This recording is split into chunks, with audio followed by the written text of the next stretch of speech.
Aujourd'hui, je te parle de ce sentiment de culpabilité que tu as face à l'échec. Tu avais peut-être, quand tu as monté ta boîte, pensé que coach sportif c'était facile, parce qu'on va pas se mentir, il y a 80% des gens qui ne vivent pas du coaching sportif, qui n'ont pas un revenu élevé, qui s'en sortent pas bien, qui trouvent pas de clients et qui arrêtent au bout d'un moment aussi. Donc du coup, c'est pas si simple que ça. Donc tu avais espéré que les clients arrivent vite, tu t'étais dit ah, dans 6 mois c'est bon, je vais toucher 3000 euros par mois, etc. Et ça n'arrive pas comme tu veux.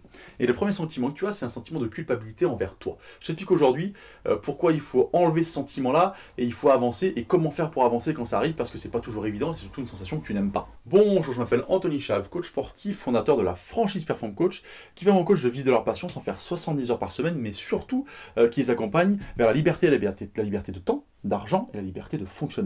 Bah oui, aujourd'hui, je te parle de sentiment de culpabilité que tu as quand tu échoues, quand tu n'arrives pas à tes objectifs ou quand tu n'y arrives pas tout court. Tu t'es lancé dans le coaching sportif, et tu te rends compte que c'est pas si simple que ça. Il faut que tu maîtrises plein d'éléments, d'outils, la communication, trouver des clients, ta grille tarifaire, comment je fais pour, quand je me pose plein de questions, quel est le bon choix, comment je fais justement pour mettre mes tarifs en place, voilà, combien je suis de l'heure, combien ça coûte, voilà, tout ça, toutes ces questions-là, et bah du coup, à un moment donné, tu ne t'y attendais pas et tu arrives vers un sentiment d'échec où tu n'arrives pas, en tout cas, à avoir autant de clients ou avoir le revenu que tu souhaitais.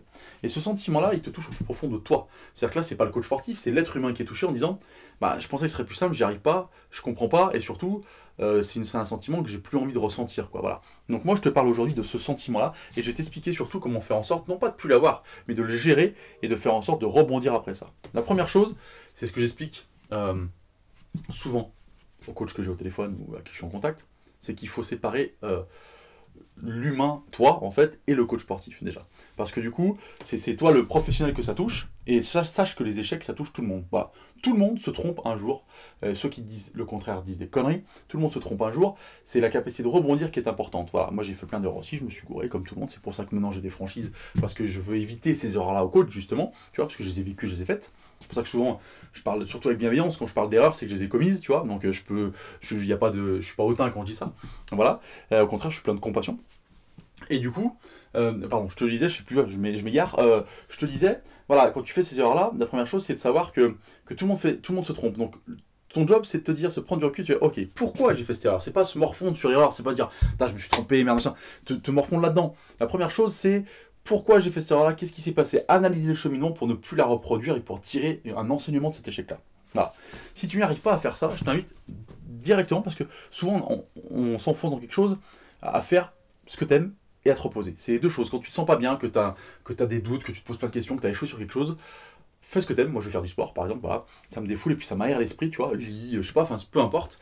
Joue aux jeux vidéo, ce qui t'intéresse, et dors, repose-toi. Souvent, si on est aussi fatigué, tu vois. Et là, ça te permettra d'avoir du recul sur toi-même, et tu vas certainement trouver des solutions comme ça, et ça va te permettre d'analyser correctement ton cheminement et ce que tu as fait de faux. Voilà. Ce que tu n'as pas fait bien. Attention, regarde bien aussi ce que tu as fait de bien. Parce que souvent, quand on échoue, on jette tout à la poubelle. Et c'est faux aussi. Tu peux très bien avoir échoué pour un petit détail, une chose qui n'était pas la bonne. Ton offre n'était pas sortie au bon moment, tu vois, je sais pas, t'as peut-être pas communiqué au bon moment non plus, ça correspondait pas à un moment qui était prompt pour les gens, voilà, par exemple. Mais ça veut dire que le reste était bien, tu vois, voilà, donc faut pas tout jeter, faut analyser, te dire, ok, moi je suppose pour telle raison que ça a marché, ça c'était bien. Je suppose par contre que ça n'a pas fonctionné, que c'était pas bien, voilà. Et du coup, si tu veux que ça fonctionne encore mieux, je t'invite à te faire accompagner par quelqu'un, à être suivi. Moi, ça m'arrive souvent d'avoir des coachs qui, avant d'échouer, me demandent leur avis. Je leur dis non. Là, si tu fais ça, tu vas te planter. Si tu vois la date là, si tu lances ça maintenant, ça va pas fonctionner. Attends un mois et tu verras, ça fonctionnera mieux, etc., etc. Tu vois, parce que ça évite de faire cette erreur-là, mais tu peux faire la même chose après. C'est-à-dire te dire, ok, j'ai fait ça, pourquoi ça n'a pas marché, et ça permettra de ne pas faire l'erreur la prochaine fois et que ça fonctionne surtout. Voilà ce que je voulais parler. L'échec, c'est quelque chose qu'il faut savoir appréhender pour mieux rebondir. Ça fait toujours un peu mal, hein, ça c'est toujours le cas, mais par contre, plus tu sais l'appréhender, moins tu souffres et plus tu vas vers l'avant grâce à ça. Et c'est ce qui est important. Voilà. Tu veux plus d'informations comme ça, plus de retours d'expérience sur la vie et le métier de coach sportif, qui n'est pas si simple que les gens pensent. Bah, tu cliques en dessous, il y a un lien, c'est le lien de ma newsletter, et tous les jours, tu pourras très simplement booster ton business et vivre beaucoup mieux de ta passion. Bonne journée, à bientôt.